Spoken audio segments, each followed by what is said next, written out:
Hey, you guys, welcome to the Cannabis Minority Report powered by the National Cannabis Industry Association, also known as the NCIA. It is the largest trade association in the cannabis industry to date, and I am your host, Khadijah Adams, founder of Girl Get That Money and the Green Street Academy, here for our weekly check-in and interviews with minority-owned companies in the space, companies that support social equity and social equity applicants, as well as cannabis industry leaders and pioneers.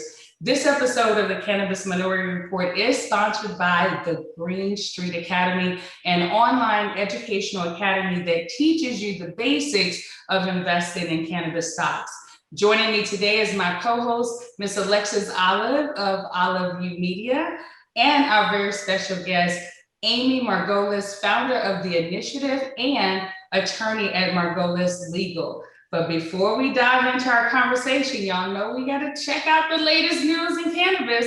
Well, guess what, you guys? Arizona Supreme Court they launched a website to help people expunge marijuana convictions. So I'm super excited about that.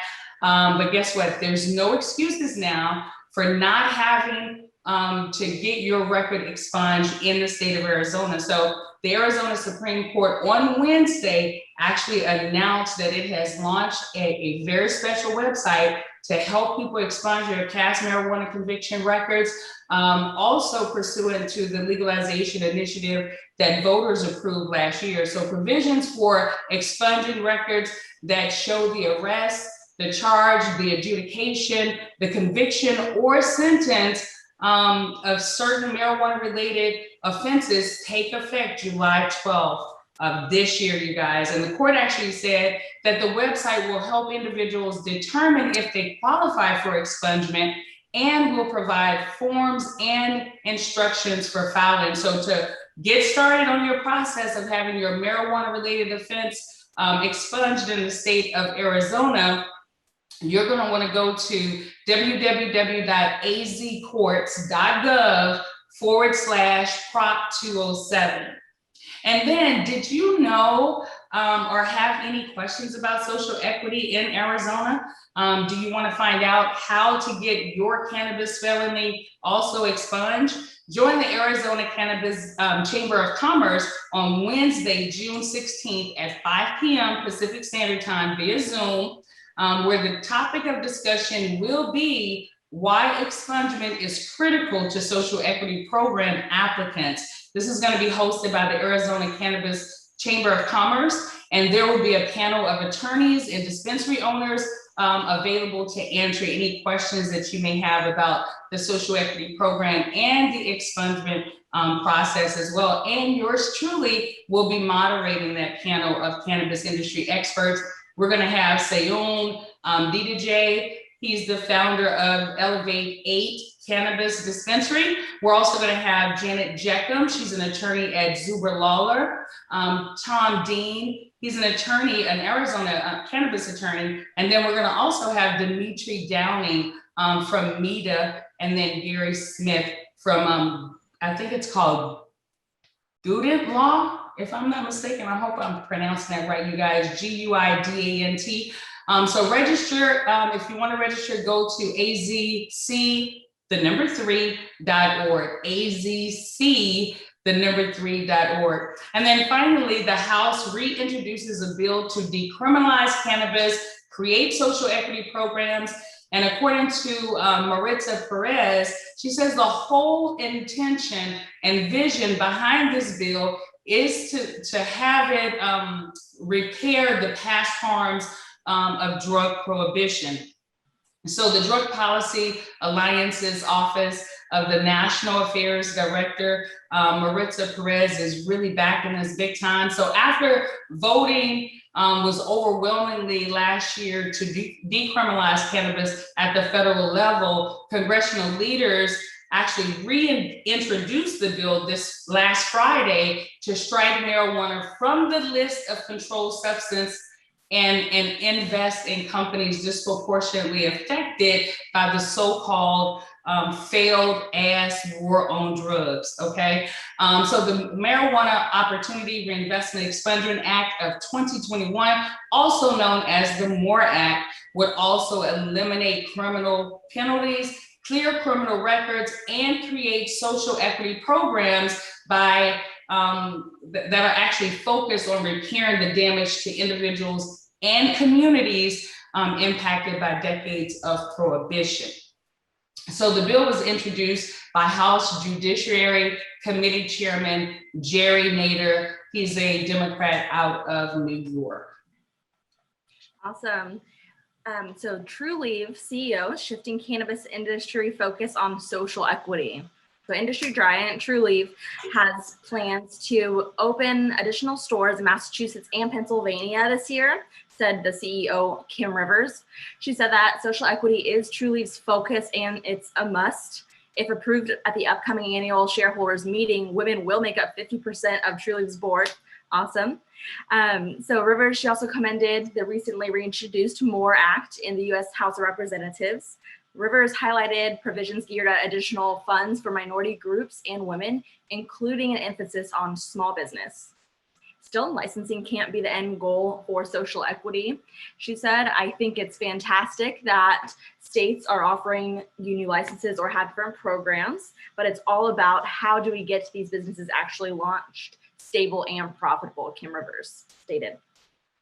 So we have Amazon backing legislation.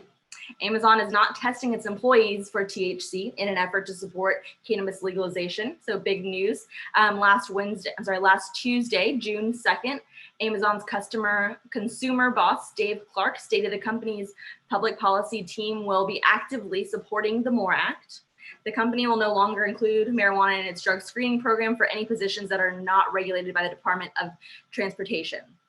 He stated, given where state laws are moving across the US, we've changed course. So I think that's great news that this will definitely give cannabis patients more opportunities for employment across the country. And lastly, Oregon lawmakers reintroduce social equity cannabis bill. The Oregon Equity Investment Act provides equal opportunity for Black, Indigenous, and Latinx ownership in the growing cannabis industry and invested communities disproportionately impacted by over-policing, policing, and cannabis criminalization. The passage of the Oregon Equity Investment Act would focus cannabis tax dollars and other relevant funds into repairing the damages done to the Black and Brown communities by providing business opportunities and support and meeting housing, education, and healthcare needs. The act also enacts free automatic expungement of eligible cannabis crimes for everyone, eliminating the hurdles that have kept 20,000 plus Oregonians from expunging their cannabis record. Coming up, you're going to meet our special guest, Portland, Oregon's Amy Margolis, founder of the initiative and attorney at Margolis Legal. We're going to learn more about Amy and the story behind her success in the cannabis industry. And we'll get Amy's take on social equity and how the industry has evolved over the years right after these messages.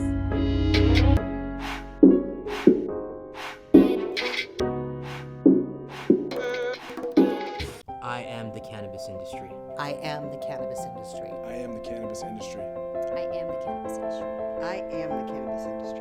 We are the cannabis industry. And we are proving that regulation works.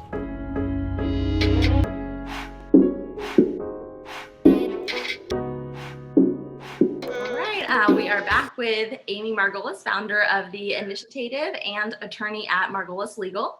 Amy's been an attorney for over 19 years and is the founder of the Oregon Cannabis Association, one of the largest state cannabis trade groups in the U.S. She frequently advises both business and investors on deploying capital, multi-jurisdiction growth, public offerings, and every other stage of business and corporate development. Ms. Margolis also started the initiative, a business accelerator established to help female-founded businesses succeed and find funding in the cannabis space. Amy was recently named by the Cannabis Business Executive as one of the 100 most powerful political people in cannabis, as well as one of the 50 most important women in cannabis in 2016 and 2017. She's been named by the Business Journal one of the 40 under 40 to watch in Oregon politics and one of 12 pioneer Pioneering Women of Cannabis by Stoner Magazine, and one of the 10 most influential women by Herb Magazine. Pretty cool. Amy has been named as a super lawyer since 2011. She recently won the prestigious 2017 Portland Business Journal Women of Influence Award, given to only a small group of Oregon women every year. So, Miss Amy Margolis, welcome to the Cannabis Minority Report podcast. It's so good. It's such an honor to have you today. How are you doing? Good. Thanks for having me, both of you. Yeah, for sure. Well, I want to just start with maybe getting some background from you on your history and how you entered the cannabis industry and why. Sure. So, I started as a criminal defense lawyer. I represented clients first as a public defender and then in my own private practice. I primarily represented people charged with serious person crimes, but because I had a group of grow stores that I represented, I helped a number of people charged with cannabis offenses over the years, both in state and federal court. And when, in 2011 and 2012, those same clients who we helped in their criminal cases came and said that they thought that cannabis was going to be legalized and that they wanted to be able to have an opportunity to participate. And now there's a million lawyers who are doing cannabis work, but in 2011 and 2012, there were very few of us who were helping clients start businesses because it was still risky. There were very few of us who were helping clients figure out how to grow their product or grow their dispensary, no pun intended. And so I started helping. And in 2014, we started the Oregon Cannabis Association.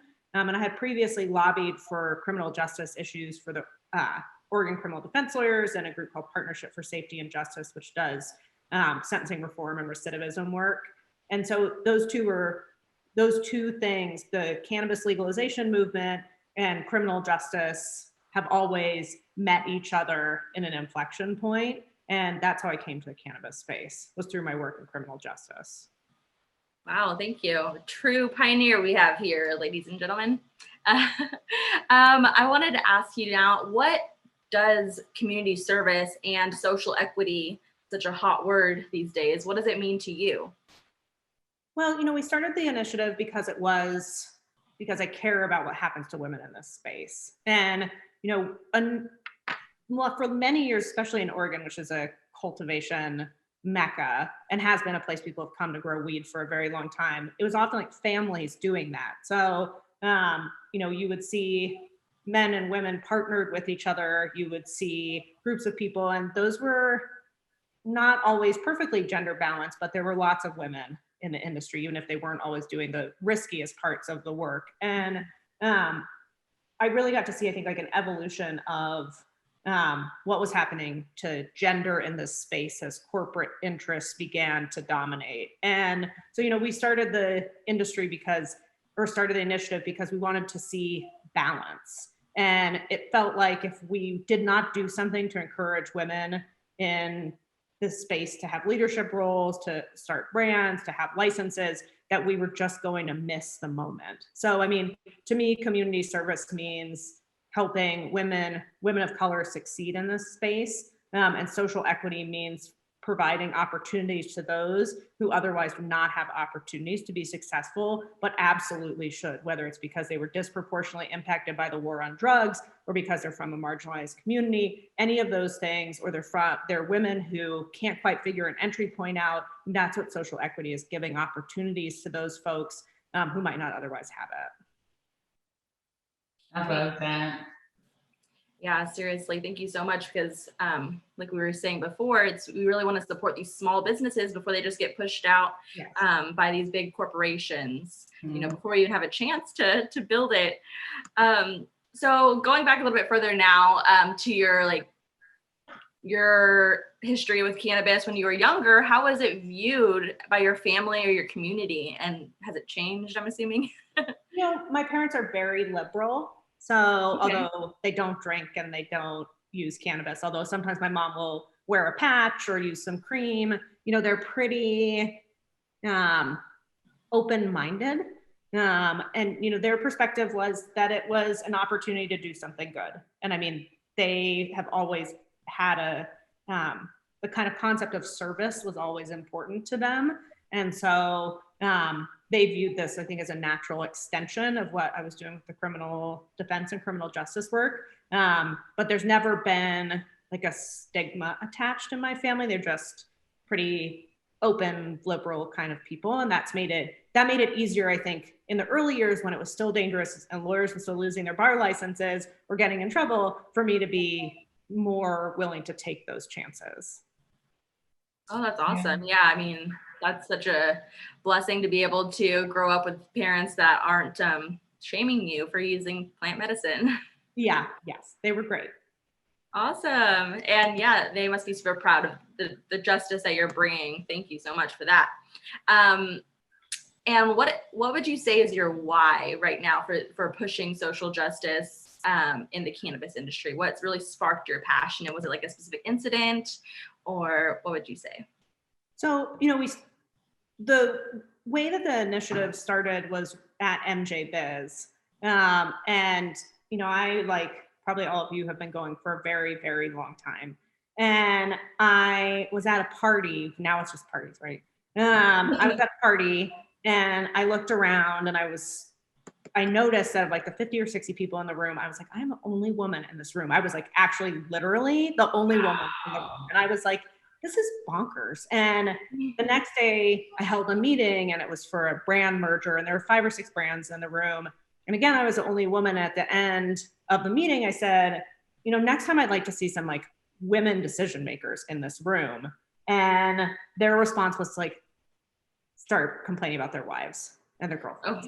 And wow. I was like, this is so stupid. I was like, well, somebody has to do something. And, now there are lots of people doing great work on social equity, but I mean, it's really something we've only started talking about like pretty recently, I think, for reasons we could all talk about on a whole different show. Why it's all of a sudden become the like focal point of, everybody's discussion.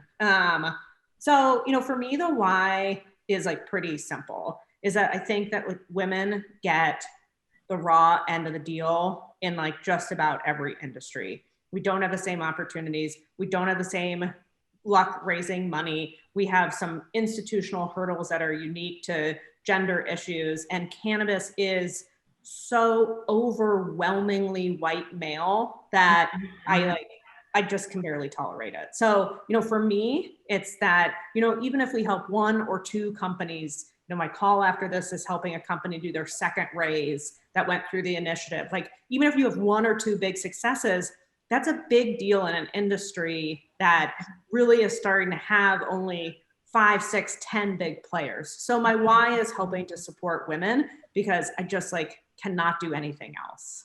I love that. So women empowerment, right? And being able to notice, or being able to capture that niche, right? Because we are a niche, right? Women. Yeah. So tell us about the obstacles that you faced and how you overcame these obstacles, because you've been in the industry for quite some time now, and surely there were a lot of obstacles that you spoke about as far as it not being federally legal yet. You were taking that risk. We all know that the higher the risk, the higher the reward, but also the higher the risk, the higher you could go to jail back then, right? And have your license taken away from you. So tell us about the obstacles. Tell us about how you overcame the obstacles. So, I mean, I think the first thing is to kind of acknowledge my privilege as a white woman who was doing those things. And, my feeling is that a lot of, if you're kind of giving credit or recognizing what has made this industry possible, there's like a lot of buckets, right? It's the kind of pioneers who were the growers who took risks for all of these years, and the people who kind of made like Dune, like the spice flow, right? So like we had cannabis across this country because people were willing to take really, really big risks. We had, all of the people who went to jail and prison for cannabis, mostly because it was a war on Black and brown people. And, we have the group of people who, and states too, like Colorado and Oregon and Washington, that like we're willing to take a risk, I think even just through the legalization process in each state has had its own very unique and difficult challenges. And so, my feeling is like all of those, the states, the people harmed by the war on drugs, the pioneers who have made this industry possible, they all had like real obstacles. And I think it's like was a total privilege to like help keep people out of custody since 2001. And I still think it's a privilege, and I still take those cases every once in a while. But I think for us in Oregon, we had some unique obstacles. We had a very big medical community. They were very active. And it was hard to kind of strike the balance between legalization, allowing the medical community into the legal program, and how to build a space. So, I mean, my kind of personal obstacles, I think, are nothing, when you compare them to like the real harm that was done, and the real risks people took. I just thought it was a privilege to stand next to them. Wow.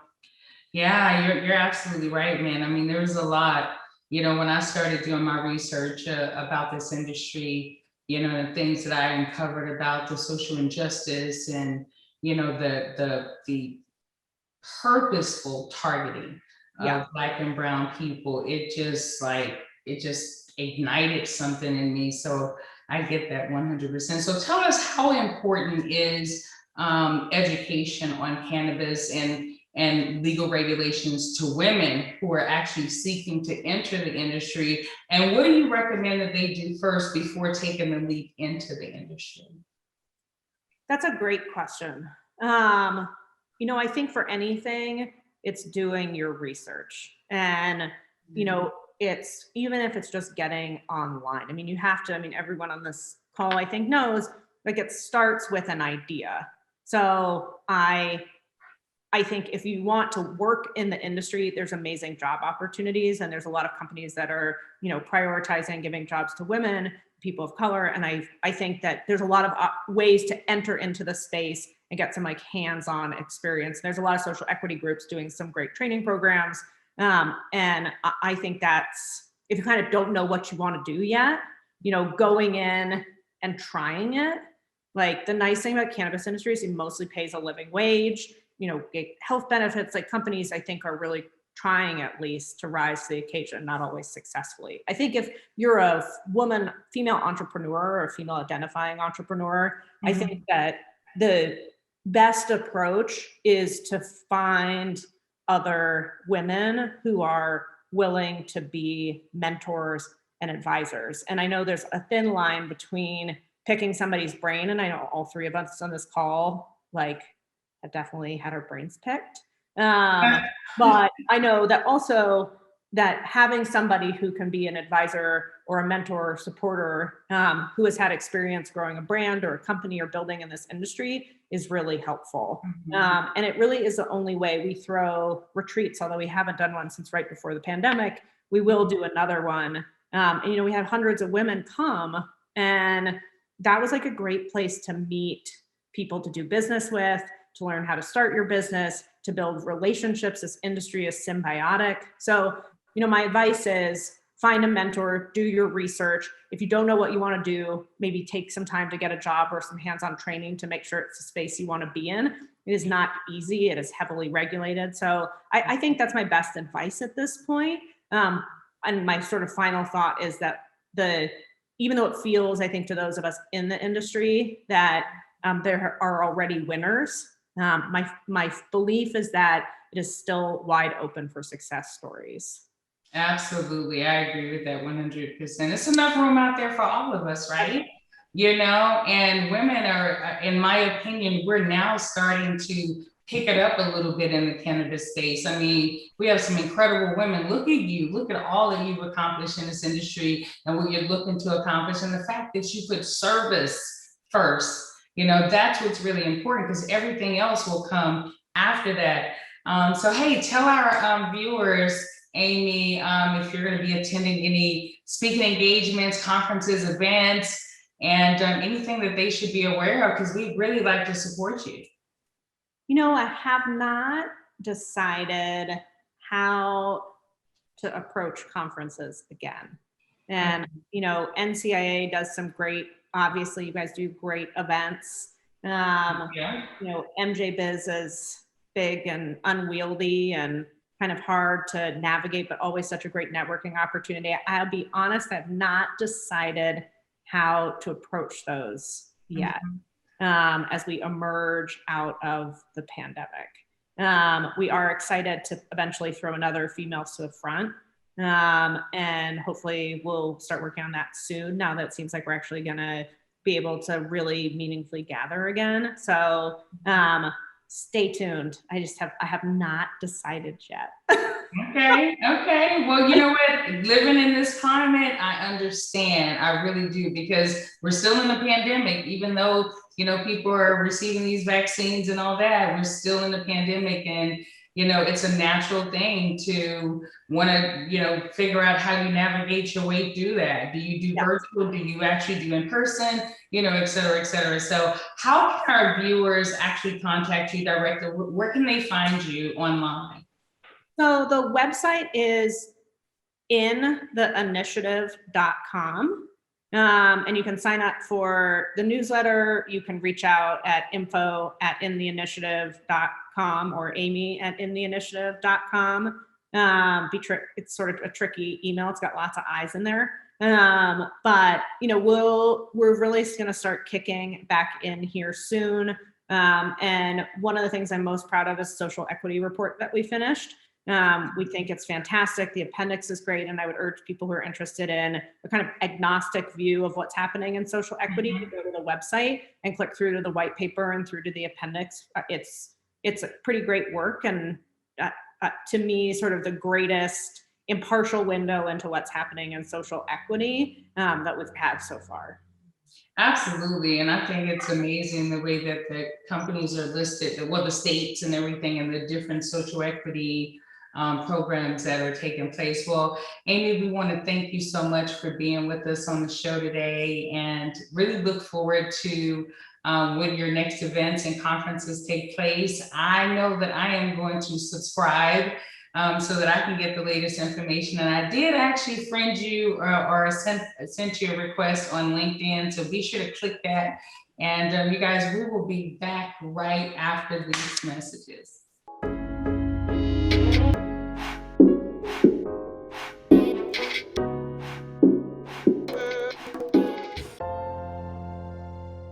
Working in the cannabis space has been very exciting, and it's, I think, a different level of innovation because like the industry itself isn't quite defined. So there's always a new problem to solve or a new way to solve an existing problem, or, you know, really reapplying concepts in a very creative way. There's 25 plus industries inside of this industry with experts from all around.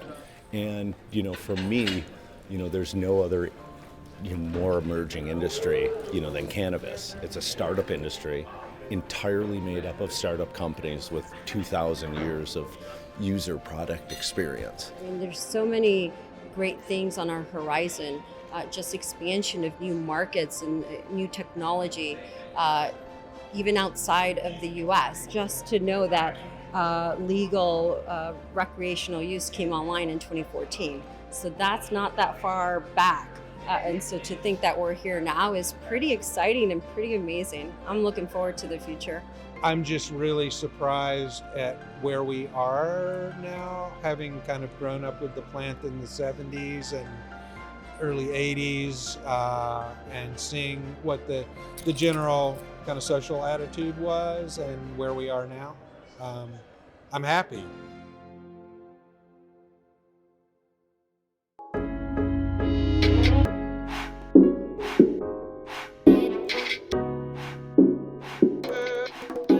Hey, you guys, we are back and we are wrapping it up with the latest announcements from the NCIA. But before we do, I want to just share with you that the mission of the DEI committee is to educate, to advocate, to engage, and empower the community of cannabis and its members by cultivating partnerships with other nonprofit organizations with similar goals, providing resources that creates and sustains an environment that is inclusive, equitable, and diverse. And we are committed to building a culture that respects our members and celebrates their contributions as we work together to strengthen all communities in cannabis. We'd like to especially thank and send a shout out to our DEI program sponsors, Tahoe Wellness Center and Copper State Farms. We want to thank you so much. We also want to let you know that the NCIA's webinar series and its Midwest Cannabis Business Conference takes place September 22nd and 23rd in Detroit, Michigan. For more information, go to MidwestCannabisBusinessConference.com. And our Eastern Cannabis Business Conference takes place December 7th and 8th in Baltimore, Maryland. So for more information, go to EasternCannabisBusinessConference.com. And then finally, our Cannabis Business Summit that takes place December 15th through the 17th in San Francisco, California. For more information, go to CannabisBusinessSummit.com. We'd like to thank our host, Alexis Olive of OliveYou Media. Especially want to thank Amy Margolis of the initiative and of the Margolis Legal. Super excited to have them on. Don't forget, you guys, to be sure to download the NCIA's mobile app. And if you know of anyone that you think that Alexis and I should interview on the Cannabis Minority Report, be sure to hit me up at info@khadijahadams.com. Until then, you guys, peace, love, and hippie stuff.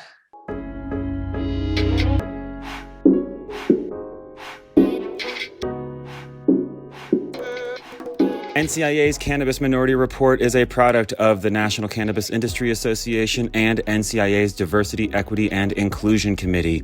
We are hosted every week by Khadijah Adams. Our executive producers are Aaron Smith and Vince Chandler. We are directed by Vince Chandler and produced by Bethany Moore and Alexis Olive. Please, please, please find out everything you can about the growing and equitable cannabis industry at thecannabisindustry.org.